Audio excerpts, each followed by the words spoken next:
familiar faces. Good to see y'all. Now, I understand somebody may be getting up and leaving early. See, I told you I'd call you out. I told you. I promise that's the last I'll say about it.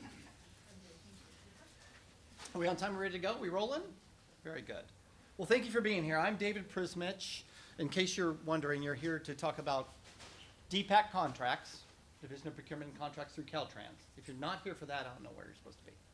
But I'm here for that. I'll have Dolly. Dolly and myself have been in DPAC for quite some time. She'll introduce herself.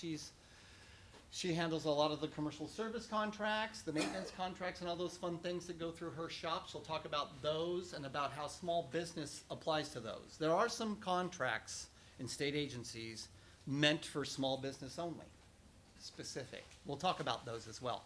We'll talk about bigger contracts, A&E contracts, for example. I think there's an A&E professional right there, and there may be some more here. A&E contracting is a bit different breed. It's professional services. We'll get into what that is and how the process of putting those contracts on takes place. A little bit different than low bid. It's actually most qualified or best qualified. I'll stop looking at you because you're eating, Jeff. So anyway, let's talk a little bit about what we heard this morning before I get out of the way and we talk about contracts. Again, I'm David Prismich. I've been with the department for 25 years. I know, right? I started when I was 8. No? No? No? Okay, fair enough. But I've been with the state for 31 years. So the reason I bring that up is I've been part of DPAC for the last 7, right? And DPAC, what we do over there is there's over 140 leaders and analysts that work in DPAC. That is a huge number for a state agency. I think we're probably the largest procurement shop in the state. CDCR might rival us, I don't know, but we're up there. And the reason is because we do over 2,000 contracts a year, right? When I say contracts, I don't mean purchasing, I mean straight contracts, right? U10s, IFPQs you'll hear about a little bit, A&E contracts. We don't do major construction, right? But we do minor construction. We'll talk about what minor Bs are here in a moment and how we aim to do 100% small business minor Bs at $411,000 per pop, right? And how that pertains to you if you're into minor construction projects, right? So we'll talk about that a little bit, but let's rehash a little bit about what Agent Secretary Omashakin said earlier. Contracting with the state or locals is not for the faint of heart. It is difficult. It is. And we don't intentionally make it difficult for you, right? I'm being filmed, so I won't say anything about DGS making anything difficult for you. We really try to make things easy, but we are consistent. I did hear somebody in the other room talk about consistency, and that's one thing we strive for, consistency. Treating everybody the same way. Treating every process fairly the same way, right? So, that being said, you may apply for 10, 15, 20 contracts with Caltrans or other state agencies, and you may not get any, but you'll get one eventually. You'll break through the ice and you'll get a contract, and then you go with it. You develop your reputation. You develop yourself as a trustworthy contractor with the state of California, and that pays so many dividends for your reputation and getting more and more contracts. But the bidding process is not easy. We open the bids in DPAC for all of our contracts, and we look at things and say, whoa, they forgot half of what they needed to send in, right? So it's a process, and it's one you lean into. And OCR, here, the Office of Civil Rights, DPAC has training for that, and DGS has a lot of training in that space. I suggest you visit their booths, you zap all their QR codes, because we don't hand out business cards anymore. At least I don't. It's one less thing I got to carry, but I have a phone with my QR code on it. Those types of things will pay dividends to you bidding state contracts. So keep that in mind. Tony Tavares, our illustrious director, I got to work with him when I was in maintenance. He was my division chief. And now I get to work through our admin deputy and report to him on all things DBE, small business, and DVBE. When he says that, he is not joking. We lean heavily into doing contracts that look like the communities of our state. And that's something we take pride in. There's outreach from OCR to touch in with all the contractors of the state of California to say, where are you? Let's teach you up on how to get certified, right? Qualified, and understand the bidding process when it comes to bidding Caltrans contracts. If you don't know those basics, you're behind the 8 ball when it comes to doing business with the state of California. And again, it's not just us. Once you're certified through DGS, you can do business for all the state agencies, and we're not the only public works game in town. There's other state agencies and locals that put on a lot of public works contracts that you should be a part of, right? So let's talk a little bit about that here in a moment. Each year, there was a statute recently pressed on the 25% small business goal. Anybody here know what Caltrans hits? It was mentioned earlier. What do we hit every year as far as our goal, more often than not? Anybody? What's our number? 25%.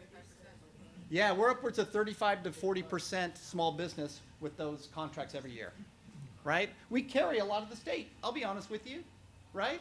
By us as a large department hitting that number, some departments who may not have the opportunity to contract as much, that don't reach 25%, as an aggregate, the state meets 25%. And that's a big deal. I'm glad we hit 30, 34, 35% every year. A lot of help for our major construction projects, if you can imagine. Those are millions, if not billions of dollars going out the door with major construction. Not so much with DPAC, but we do hit the $1 billion range quite frequently. Right, so we'll talk a little bit more about that. And then finally, you're gonna feel, if you're new to state contracting, you're gonna feel as though maybe you're drinking through a fire hose here this afternoon. So much information that you're gonna have to kind of absorb, right? But what I want you to get from this is a couple of things. We have a booth, and I'm gonna self-promote just a little bit. Caltrans and DPAC has a booth right outside. It's in the far right corner, and those two very large gentlemen. Rob's a tall guy. He's a tall guy. They're out there and they have QR codes for everything we do, for OCR, for the web page. You'll see me on the web page. Ignore that, but look at the information that's there. How to bid contracts, bidding opportunities, our look-ahead report on contracts that we have going out in certain areas. That's all there. Contractors Corner, which is fed through DPAC but sponsored by OCR. That tells you what's coming up and where you can get resources, free resources, to help you along the way, right? But the biggest hurdle is bidding contracts. Bidding contracts is not an easy thing to do, and in most cases, you need to be cheaper than your neighbor, right? And there's an art to that, and you need to understand what that looks like and what that is, because you can bid 20 contracts and be the second runner-up in 20 contracts because there's somebody out there cheaper than you, right? So you have to kind of navigate what that looks like and how to do it, right? Okay, so with that, I know, Dolly, you have the first part. If you can introduce yourself and walk through the first part. There's a clicker here, which I will beat up later, but yeah. Perfect. Thank you. Thank you. So hopefully I can figure out how this works. I'm a little technology challenged. There we go. And I'm short. Okay, so hopefully that works out. Welcome. My name's Dolly Camfrat. I am the office chief over non-IT service contracts for our administration and facilities contracts, but today I'm also going to discuss the non-IT service contracts that are under our maintenance purview.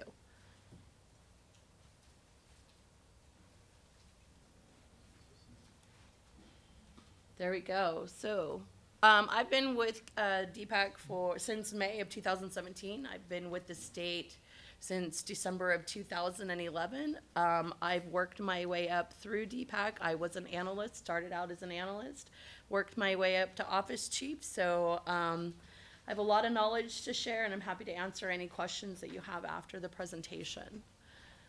So the first type of contract that we procure are what DGS calls personal services. So if you're out on the DGS website and you see something that's called a personal service, we in our office call it a commercial service. And these contracts are permissible under Government Code Section 19130. If any of you are super technical and want to know what that entails, you're welcome to read that section of the code. But basically, commercial services, they cover a broad range of services provided by an individual or business. So that is one of the main types of the contracts that we process. They're the catch-all, right? So they're things that don't fall under a certain category like public works. So the main and most common types of services that those include, and I'm probably in the way here, trash collection, janitorial services, gardening, security system monitoring, unarmed security guard services, hazardous materials abatement, and pest control services. And those are just a few of the most common ones. There are definitely more. These services typically do not require a contractor's license. a certificate or permit to provide the services, and they typically do not require prevailing wages.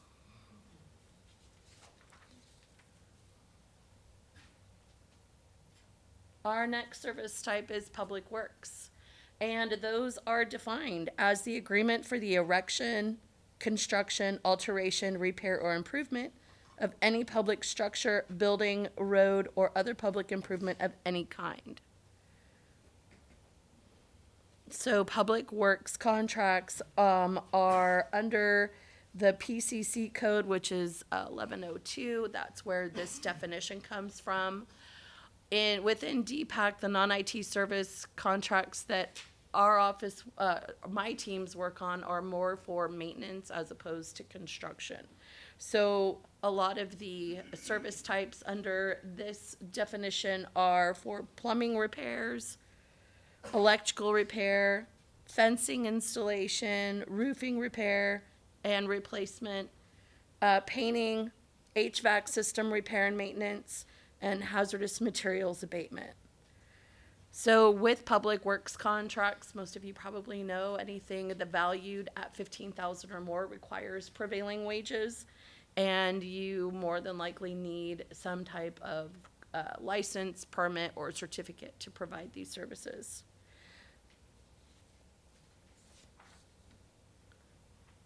The way in which we advertise these services is there's more than one way. The first way is what we call our formal solicitation method, which is an invitation for bid, or IFB.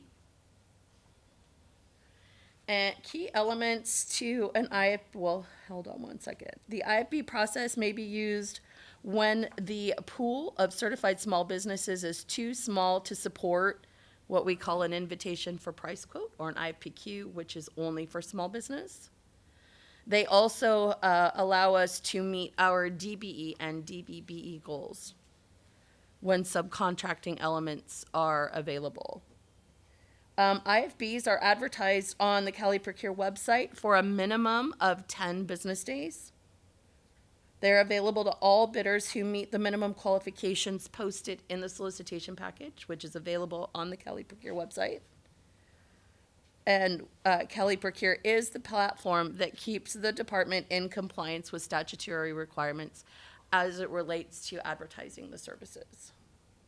Bids are opened publicly for anyone who wants to participate. So part of that solicitation, there is a way for you to call in and listen to the bids being opened publicly. And at the time of bid opening, each bid's total and any small business information is read aloud. Bids are considered preliminary, pending review and verification of applicable bid requirements, and awarded to the lowest responsive bidder.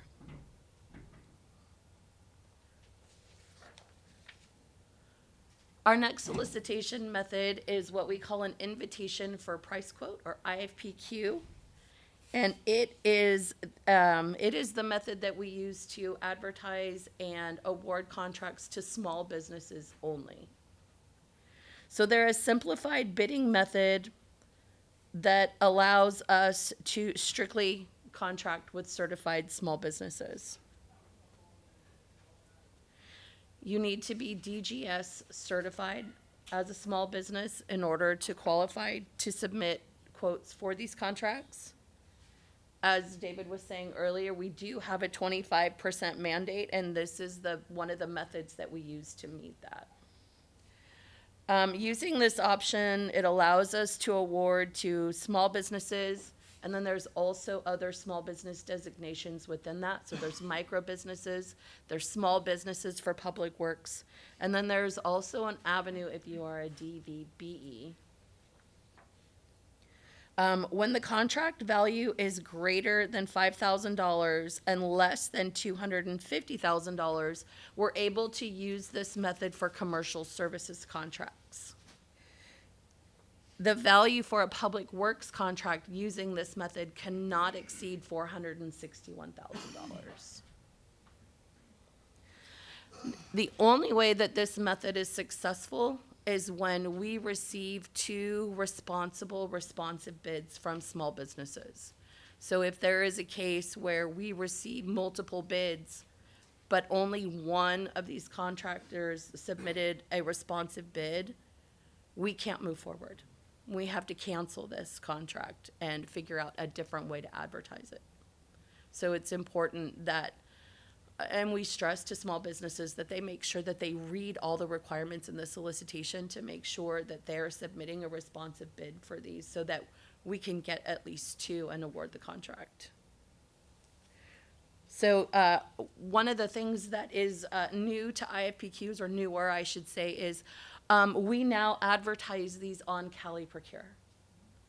So we used to not. It used to be based on a list that was provided to us, and we would email those specific contractors the solicitations. But because we are encouraging small businesses throughout the state to apply or submit bids, they are now available on the Cali Procure website, but still only available to small businesses. So each quote is checked for the required information and awarded again to the lowest responsive bidder.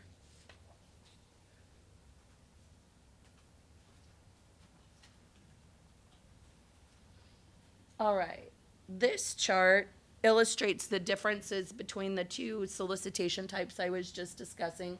So our IFBs are formal, our invitation for price quotes are informal.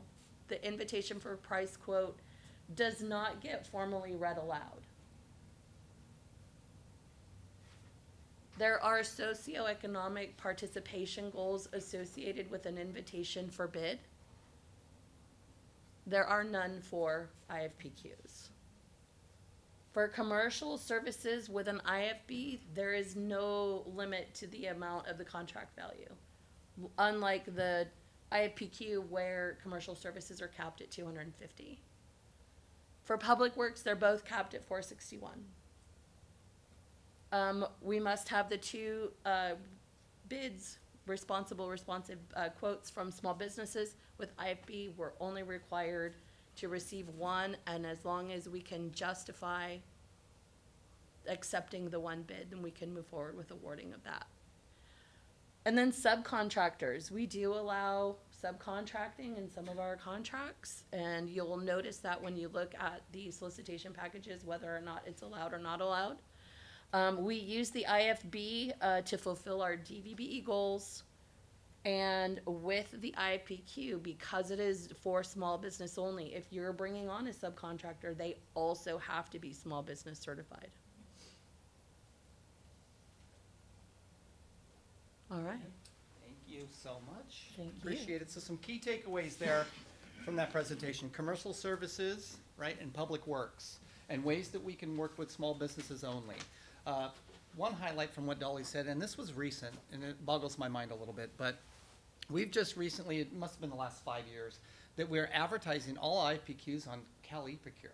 So if this is the first time you're hearing Cali Procure, you're behind the times. You need to become intimately familiar with that system, because not only do our major contracts, and when I say major, 461 and up, 250 and up, get advertised there, and small businesses can apply for those as well, but intentionally, we are putting IFPQs on Cali Procure so y'all can see them, right? I've heard too many times that we use the same contractors over and over.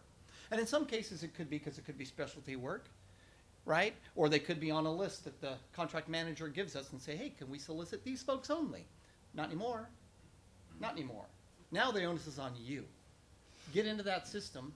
Get notifications when your work codes come up, right? There's a way that you can go into Cali Procure, type in what you do via work codes or UNSPSC codes. Don't get me started on all the codes, but there's a lot of them, right? But there's a way that you can get an email every time Caltrans or any other state department advertises through Cali Procure for the type of work you do.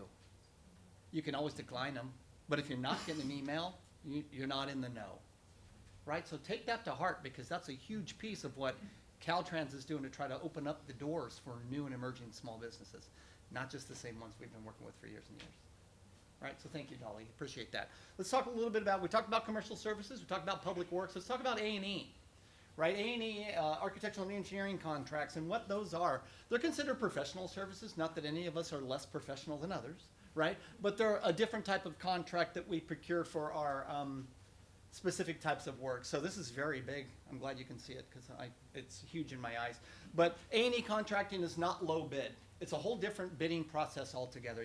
We advertise it through a look-ahead report that's published on Caltrans webpage, right? We give ample opportunity, usually 6 months, for A&E firms to put together their teams. I'll pause it there because their teams consist of small businesses and big businesses. But these contracts are big, typically. They're multi-million-dollar contracts. Not necessarily a prime swim lane for small business, but a prime opportunity for you to get in contact with whoever's going to bid it as the prime contractor and work with them on certain tasks. And it's all kinds of different tasks. You can read through this. It tells you if you like the codes. I like that you put the codes on there because if you have nothing better to do, go look at state contracting manual codes. They're fun to read. But we are delegated the authority to put on by FHWA, put on A&E contracts. And they're basically helping us augment staff for project delivery. Our department delivers billions of dollars worth of projects on our state right of way, right? And we have 20,000 people in this department, and that is nowhere near enough people to deliver the cachet of projects that we deliver every year. So we enlist A&E contractors to do just that. Environmental, not necessarily right away, but mostly environmental work, materials testing. You can read them all off if you'd like to, but all kinds of professional service that are part of the steps towards project delivery are A&E contracts, right? So that's that. But I want you to understand it's a little bit different bidding process than low bid that we just discussed through Dollyston. It's a scope of work. It's kind of like everything's a mini interview, and the best candidates typically win award, right? We'll have time for Q&A at the end, if you don't mind. Yeah, absolutely. Sit down. Take a seat. All right, so let's talk a little bit about other prime opportunities for small businesses. Intentional, once again. EFA, ELBs, minor Bs, and minor B contracts. Those are mostly emergency, which we'll talk about because there's always an emergency in California. We've got such different climates. Unfortunate situations in Los Angeles with the Palisades and the fires.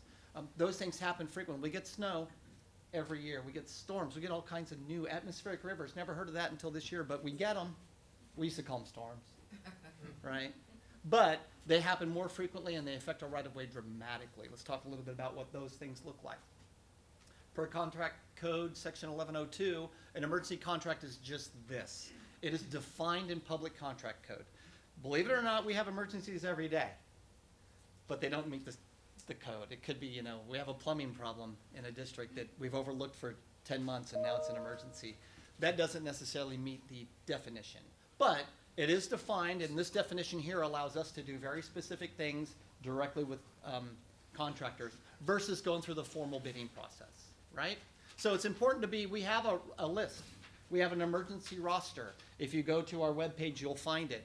Look on OCR's webpage, right? You can get on that list geographically to where you work, right? And they'll contact you if that type of work is needed. A great example is the Palisades fire. We're going to receive in DPAC 10 different director's orders, which are technically EFA ELBs, right? And what they did in that respect was they found 10 different small businesses to do 10 different director's orders. So we're not talking about big business right now. We're talking about they found 10 different small businesses to do 10 different emergency work situations already. And we haven't even started. The fires may be out, but the mudslides haven't stopped. And we're just getting around to reproducing guardrail, wooden post signs. All that stuff needs to be redone. Restriping of roads. All of that's going to need to be done in reference to this emergency. Okay, so EFA ELBs are two separate things, but they do give us a shortcut, so to speak, into working directly with a contractor to get out now and mobilize our roads, right? And you can imagine all the different ways that we have to do that, right? The differences between an EFA and an ELB emergency force account versus an emergency limited bid are the types of reasons we can bid them out. The big difference is a force account, labor, materials, equipment at direct cost plus a prescribed markup, right? But it happens quickly because we need folks to mobilize now. Matter of fact, we can enter into a verbal agreement with one of you contractors. You can start work and we'll follow up with all that stuff you're going to need on the back end, bonding, insurance, and the like, right? versus an emergency limited bid is where they're modified force account contracts, but we do have time to bid them out competitively, right? Emergency, maybe not quite the emergency we need for a force account. So those are the two differences, but they do allow us limited bidding capacity to where we can mobilize workforce now. Because again, we don't have everybody in the right place when emergencies hit. Okay? All right, let's talk a little bit about the types of contracts that typically initiated through a director's order. That's all kind of culvert repair. I mentioned a little bit of the striping. Closing roads. We're called upon to close roads due to mudslides and the like, snow. Roads closed for snow all the time up north if you're from Northern California. Try to get to Tahoe in December. It's difficult, and we have maintenance staff taking care of those roads daily, but sometimes we need some help, especially when avalanches and natural disasters occur. Things, though, that you need to take into account that seem to be a barrier for small business, and rightfully so, is insurance, right? If you go to take on a $461,000 job for the state, you're going to need ample insurance. And sometimes that's a difficult proposition to speak to an insurance group to get, right? So you almost have to have that pre-planned if you're going to try to work on emergency work for the state. You have to have a plan. You have to have a way to capture the proper amount of insurance to do the work. Same thing with bonding, which has been a huge conversation with OCR. How do we make that easier? One great example is on minor Bs. Several years ago, you used to need 2 bonds. As a small business, 2 bonds. It's hard enough to get 1, right? But you needed a performance bond and you needed another work bond. We eliminated one of them. We looked at it after a few went through and we said, why do we have 2 bonds for a $300,000 job? And legal said, yeah, why? I'm like, oh my God, let's get rid of one of them. And we did, right? So it made it a little bit easier, but bonding is still a problem, right? Small businesses, your capacity and capital is very limited, and we need to work on that. And I know OCR has taken some strides into working to help in that respect, right? Obviously, proper and valid licensing. You may do one thing, but I know how it works. Just because you do one thing and you're licensed for it doesn't mean you can necessarily do this other thing. And when emergencies hit, it's all things, right? So either you have to put on a sub sometimes, right? You as the prime can take care of this 90% of the work, but you might need a sub to take care of this other part because you're not licensed for it, right? So keep that in mind. What does the job entail? Not just your aspect of it, but who might you have to put on as far as another small business to help with the other parts? That becomes kind of a puzzle sometimes. And then prevailing wage requirements, Ollie talked about a little bit. We have prevailing wage in California. The Department of Industrial Relations dictates prevailing wage in California. So you need to know what you should pay folks for the type of work that you're doing, right? It's pretty clear cut, but we run into issues with it because for non-state jobs or for other type of work, you might pay a certain wage, but when you come to work for a state entity and prevailing wage applies, that just went up. It very rarely goes down. So keep that in mind, right, as to how you bid the contract. All right.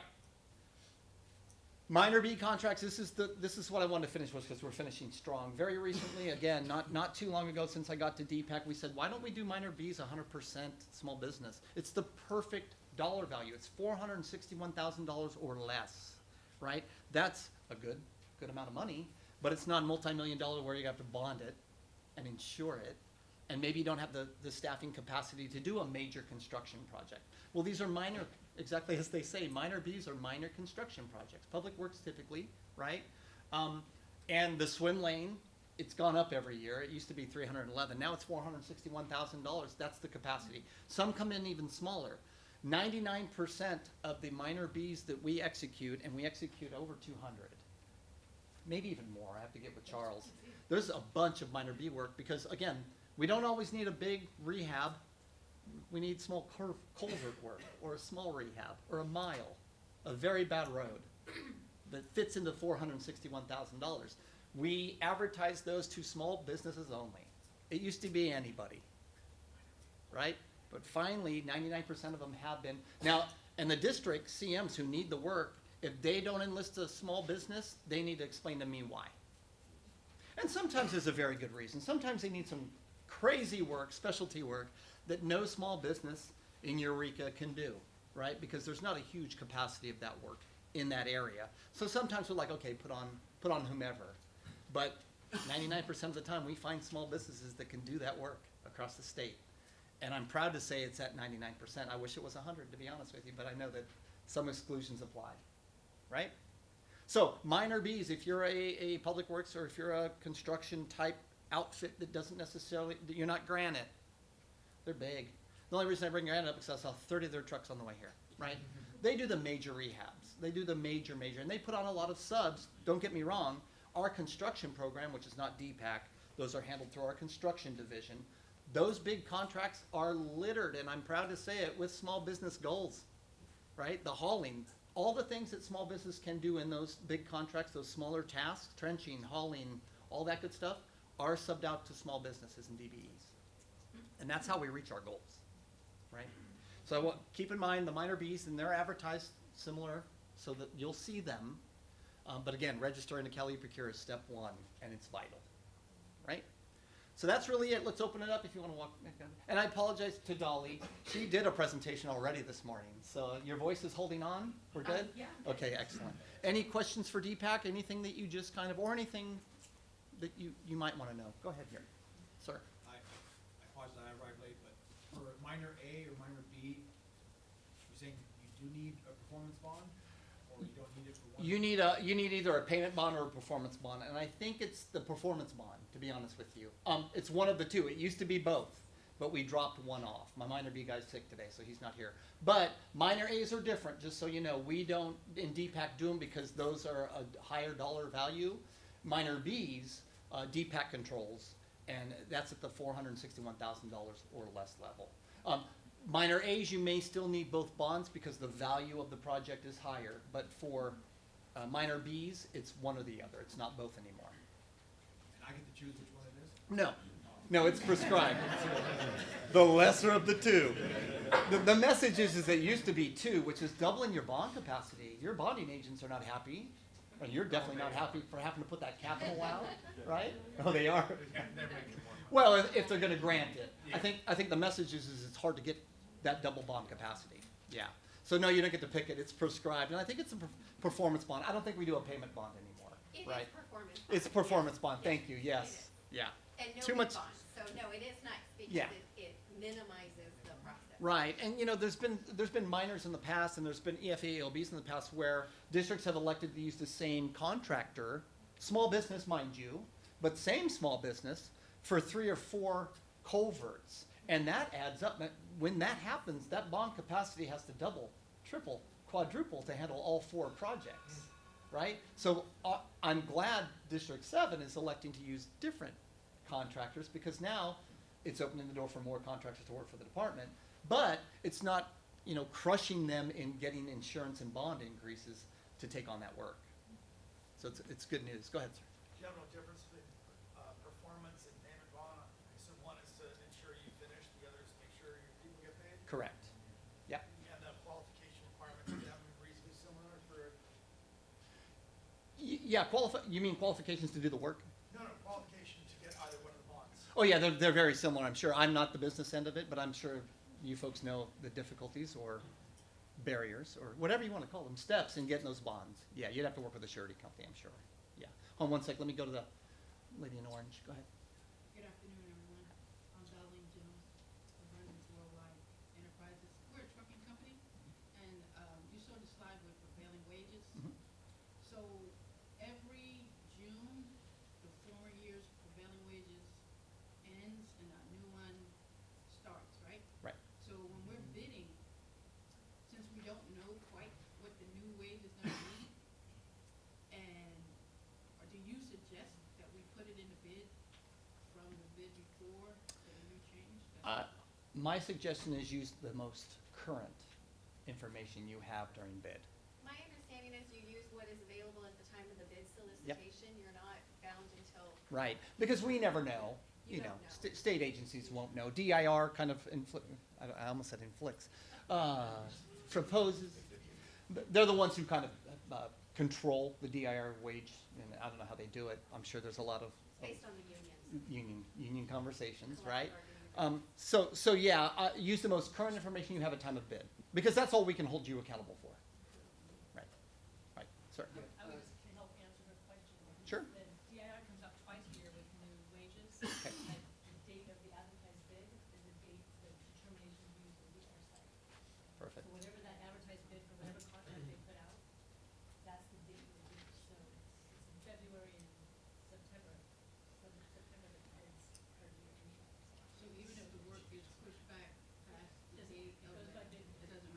Bid date, yeah.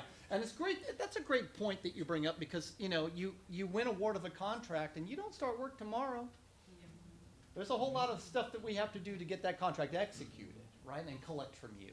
And go through DGS in many cases where we're not delegated to execute our own contracts, right? So that's a great point. It's always a point in time with the freshest information you have at that point. 100%. Okay, so the prime contractor can't tell us, our bid is too high. If, Okay, so we are, I love this conversation because there are some misnomers, right? So technically, when we enter into a contract with a prime contractor, that's who we're in contract with. Now, subs are a part of that contract, but we're dealing directly with the prime, right? So anytime a prime tells you, well, DPAC says you have to turn this and make it, that's not necessarily true. You're in your own separate agreement with these primes. So we don't always, we get sometimes like, hey, can this prime do this to me? I'm like, well, we're in contract with the prime, but technically it doesn't sound right. There's all that conversation that happens, but, even the primes have to abide by state contracting laws and regulations and DIR laws and regulations. So if you ever get doubt what you might be hearing from either a state agency or a prime contractor, you can go to DIR and look at their webpage and say, what, and ask questions to the contracting entity, which would be Caltrans. Feel free to do that.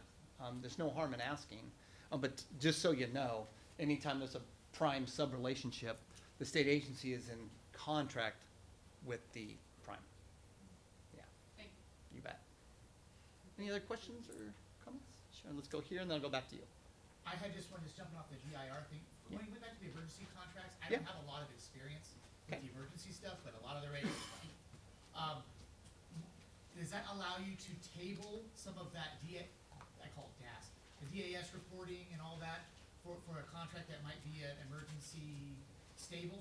I'm referencing what you had on the. Yeah, so there'll always be reporting elements. Any, Well, any, yeah, but as far as like requesting union labor to be there on site and filing for this, you know what I mean? I think it Starting with this contract, it's an Yeah. emergency. It depends on the workload, right? We ran into a lot of issues when the I-10 fire happened, for example, right? It was like scramble, get the fire out. That's always our number one priority is the safety of the public, right? So we may be able to mobilize a contractor to take care of this with a full understanding that we will have to follow up with this, and this. Insurance, bonding, any reporting, a good faith effort to try to get unionized labor out if needed, right? There's always those nuances, but the first and foremost is when you verbally shake hands for an EFA, ELB, DO, right? Because there's an actual emergency on our right-of-way, safety first, right? But you should speak to the contract manager, and these conversations need to be had at that verbal agreement, right? So there's no waiver, so to speak, of anything contractually, but there may be, let's take care of this and let's follow up with this, and this procedurally next. Yeah. And I think a contract manager would be probably more apt to answer those questions. But from DPAC's perspective, we do follow up sub work starting. But the second thing is that there's a small business out there now that's working for weeks, and we still haven't executed the contract because we don't have the bonding. We don't have the, all the while you need to get paid, right? So my message in that respect is do the best you can to A, take care of the issue, but B, follow up with that information very quickly because we can't necessarily pay out on a contract until it's executed. We can't execute until we have the bonding, the insurance, and all those other requirements, at least in a package, that we can support, right? So a lot of folks are like, I'm a small business and I won't do this work with you because you won't pay me for 6 months. A lot of it depends on getting us the information we need to execute the contract. And then we can ask the Secretary of State to rush a payment to a small business because we understand you don't have the capital afloat. You can't wait 6 months to get paid. So we're working on those little issues as well. Matter of fact, DPAC was asked to try to expedite our end of it. If we have a complete package, it takes us 3 days to execute an emergency contract. 3 days. So the gathering of the information to get me what I need to execute that in 3 days seems to be the issue. So we need to work together at the source to get what we need to execute. So keep that in mind. We want to pay you right away, for sure. Did I see a? Okay, I'll go here and then I'll go back to you in a second. Is there typical terms other than the emergency type work you're describing, excuse me, Vanessa, or is there typical terms, like usually it's net 30, net 45, what we usually do is net 100 that, or? Terms as far as when we put you on? No. Oh, payments, 45 days. No, it's 45 days. So the state of California, in acceptance of a valid invoice, right? It has to be right. The contract manager receives the invoice, proofs it, makes sure it's all good. Clock starts 45 days. Spoiler alert, we don't get 45 days. The Secretary of State takes up 15 of it. 30 days that we have to turn and burn that contract, that payment, that invoice, right?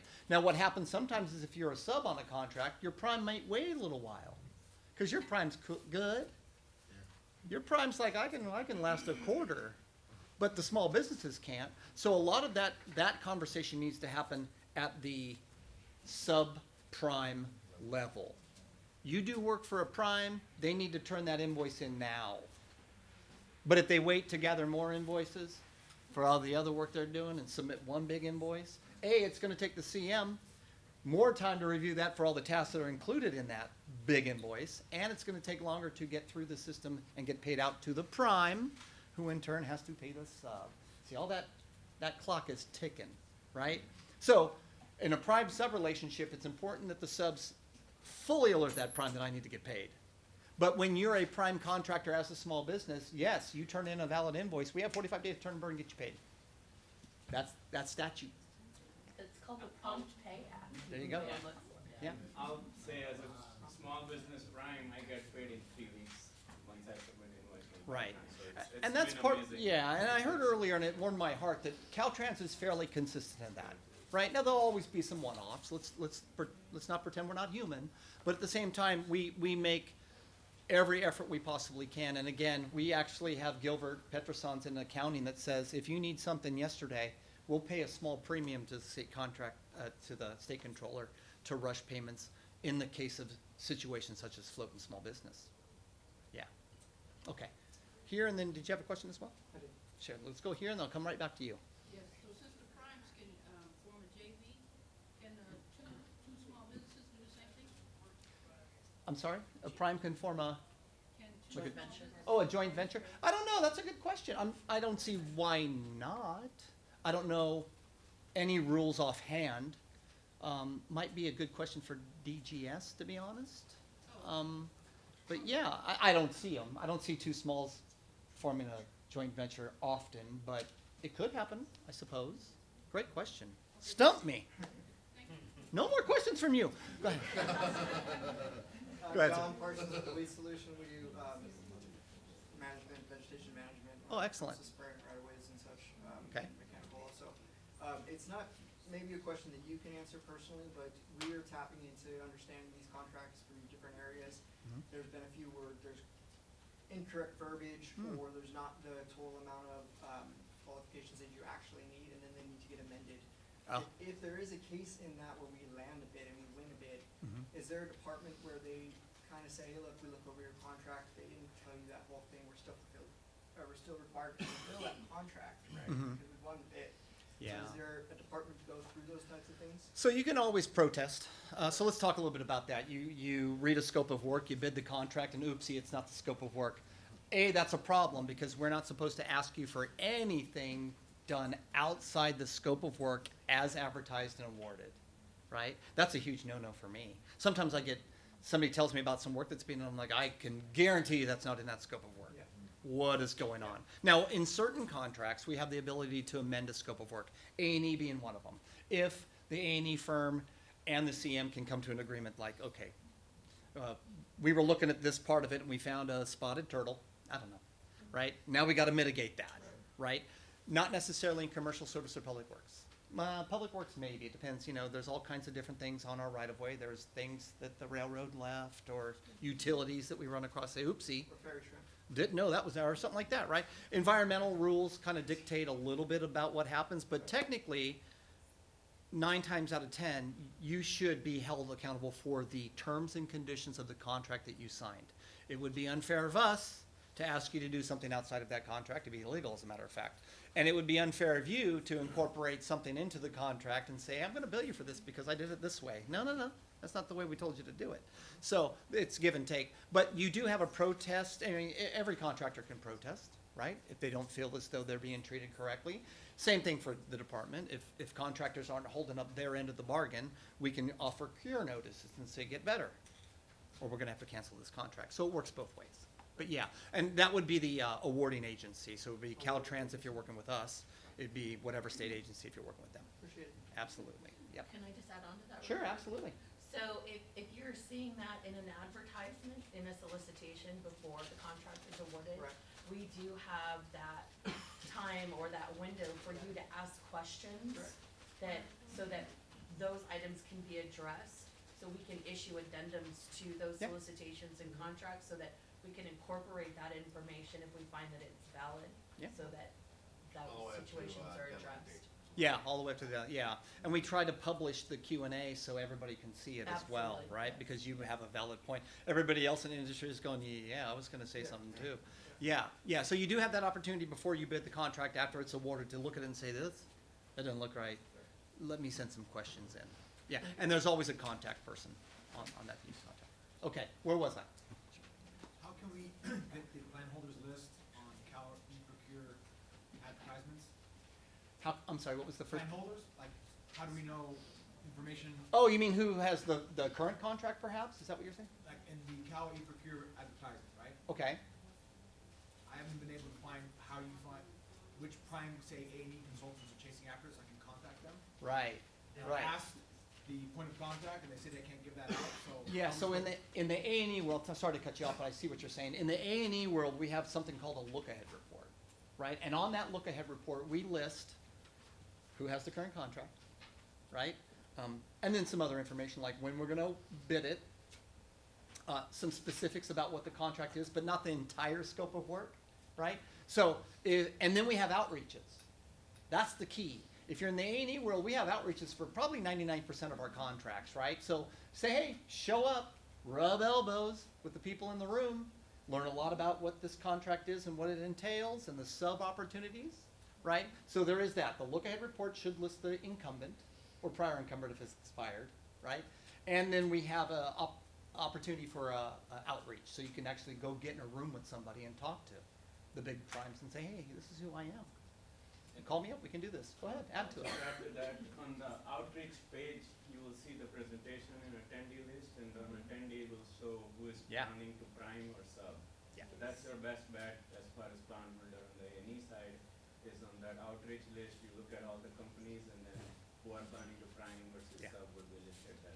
Yeah, there's all kinds of great things on that look-ahead report. We've been asked recently to add the old NAICS codes, because NAICS codes are a puzzle of their own.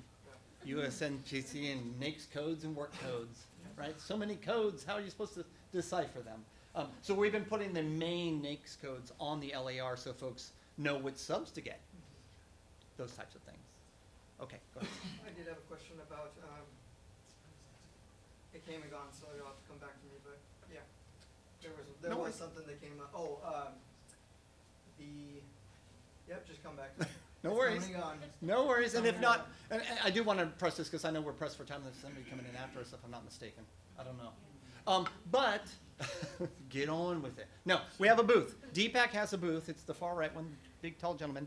I'll be out there for a little bit. I do need to attend a DGS meeting, but they're out there and they have QR codes that'll take you to every page you basically need to get to when it comes to DPAC, OCR, and Caltrans contracting opportunities. Feel free to visit them.